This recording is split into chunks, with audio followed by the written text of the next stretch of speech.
बच्चों, शेर तो शायद तुमने न देखा हो, लेकिन उसका नाम तो सुना ही होगा। शायद उसकी तस्वीर देखी हो और उसका हाल भी पा हो। शेर अक्सर जंगलों और कछारों में रहता है। कभी कभी वह उन जंगलों के आसपास के गांवों में आ जाता है और आदमी और जानवरों को उठा ले जाता है।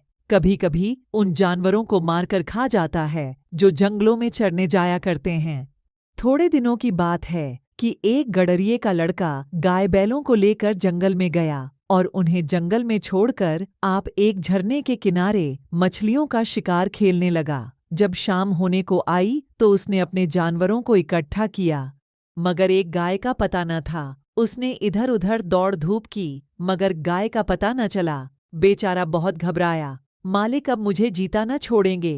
उस वक्त ढूंढने का मौका न था, क्योंकि जानवर फिर इधर उधर चले जाते। इसलिए वह उन्हें लेकर घर लौटा और उन्हें बाड़े में बांधकर बिना किसी से कुछ कहे हुए गाय की तलाश में निकल पड़ा। उस छोटे लड़के की यह हिम्मत देखो। अंधेरा हो रहा है, चारों तरफ सन्नाटा छाया हुआ है, जंगल भांय भांय कर रहा है, गीदड़ों का हौवाना सुनाई दे रहा है, पर वह बेखौफ जंगल में बढ़ा चला जाता है। कुछ देर तक तो वह गाय को ढूंढता रहा, लेकिन जब और अंधेरा हो गया तो उसे डर मालूम होने लगा। जंगल में अच्छे अच्छे आदमी डर जाते हैं, उस छोटे से बच्चे का कहना ही क्या, मगर जाए कहाँ। जब कुछ न सूझी तो एक ऊंचे पेड़ पर चढ़ गया और उसी पर रात काटने की ठान ली। उसने पक्का इरादा कर लिया था कि बगैर गाय को लिए घर न लौटूंगा। दिन भर का थका मांदा तो था, उसे जल्दी नींद आ गई। नींद चारपाई और बिछावन नहीं ढूंढती। अचानक पेड़ इतनी जोर से हिलने लगा कि उसकी नींद खुल गई। वह गिरते गिरते बच गया। सोचने लगा, पेड़ कौन हिला रहा है। आंखें मलकर नीचे की तरफ देखा तो उसके रोएं खड़े हो गए। एक शेर पेड़ के नीचे खड़ा उसकी तरफ ललचाई हुई आंखों से ताक रहा था। उसकी जान सूख गई। वह दोनों हाथों से डाल से चिमट गया। नींद भाग गई। कई घंटे गुजर गए, पर शेर वहां से जरा भी न हिला। वह बार बार गुर्राता और उछल उछल कर लड़के को पकड़ने की कोशिश करता। कभी कभी तो वह इतने नजदीक आ जाता कि लड़का जोर से चिल्ला उठता। रात ज्योतियों करके कटी, सबेरा हुआ। लड़के को कुछ भरोसा हुआ कि शायद शेर उसे छोड़कर चला जाए, मगर शेर ने हिलने का नाम तक न लिया। सारे दिन वह उसी पेड़ के नीचे बैठा रहा। शिकार सामने देखकर वह कहाँ जाता। पेड़ पर बैठे बैठे लड़के की देह अकड़ गई थी। भूख के मारे बुरा हाल था, मगर शेर था कि वहां से जौ भर भी न हटता था। उस जगह से थोड़ी दूर पर एक छोटा सा झरना था। शेर कभी कभी उस तरफ ताकने लगता था। लड़के ने सोचा कि शेर प्यासा है। उसे कुछ आस बंधी कि ज्यों ही वह पानी पीने जाएगा मैं भी यहाँ से खिसक चलूंगा। आखिर शेर उधर चला। लड़का पेड़ पर से उतरने की फिक्र कर ही रहा था कि शेर पानी पीकर लौट आया। शायद उसने भी लड़के का मतलब समझ लिया था। वह आते ही इतने जोर से चिल्लाया और ऐसा उछला कि लड़के के हाथ पांव ढीले पड़ गए, जैसे वह नीचे गिरा जा रहा हो। मालूम होता था हाथ पांव पेट में घुसे जा रहे हैं। ज्यों त्यों करके वह दिन भी बीत गया। ज्यों ज्यों रात होती जाती थी, शेर की भूख भी तेज होती जाती थी। शायद उसे यह सोच सोचकर गुस्सा आ रहा था कि खाने की चीज सामने रखी है और मैं 2 दिन से भूखा बैठा हूँ। क्या आज भी एकादशी रहेगी? वह रात भी उसे ताकते ही बीत गई। तीसरा दिन भी निकल आया। मारे भूख के उसकी आंखों में तितलियां सी उड़ने लगीं। डाल पर बैठना भी उसे मुश्किल मालूम होता था। कभी कभी तो उसके जी में आता कि शेर मुझे पकड़ ले और खा जाए।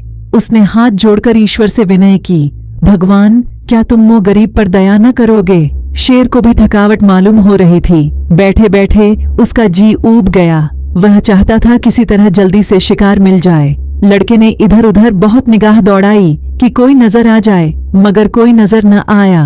तब वह चिल्ला चिल्ला कर रोने लगा, मगर वहां उसका रोना कौन सुनता था। आखिर उसे एक तदबीर सूझी। वह पेड़ की फुनगी पर चढ़ गया और अपनी धोती खोलकर उसे हवा में उड़ाने लगा कि शायद किसी शिकारी की नजर पड़ जाए। एकाएक वह खुशी से उछल पड़ा। उसकी सारी भूख, सारी कमजोरी गायब हो गई।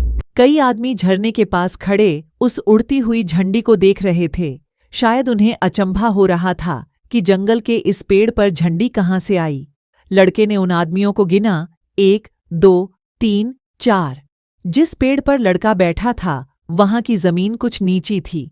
उसे ख्याल आया कि अगर वे लोग मुझे देख भी लें तो उनको यह कैसे मालूम होगा कि इसके नीचे 3 दिन का भूखा शेर बैठा हुआ है। अगर मैं उन्हें होशियार न कर दूं तो यह दुष्ट किसी न किसी को जरूर चटकर जाएगा। यह सोचकर वह पूरी ताकत से चिल्लाने लगा। उसकी आवाज सुनते ही वे लोग रुक गए और अपनी अपनी बंदूकें संभालकर उसकी तरफ ताकने लगे। लड़के ने चिल्लाकर कहा, होशियार रहो, होशियार रहो, इस पेड़ के नीचे एक शेर बैठा हुआ है। शेर का नाम सुनते ही वे लोग संभल गए, चटपट बंदूकों में गोलियां भरी और चौकन्ने होकर आगे बढ़ने लगे। शेर को क्या खबर कि नीचे क्या हो रहा है। वह तो अपने शिकार की ताक में घात लगाए बैठा था। यकायक पैरों की आहट पाते ही वह चौंक उठा और उन चारों आदमियों को एक टोले की आड़ में देखा।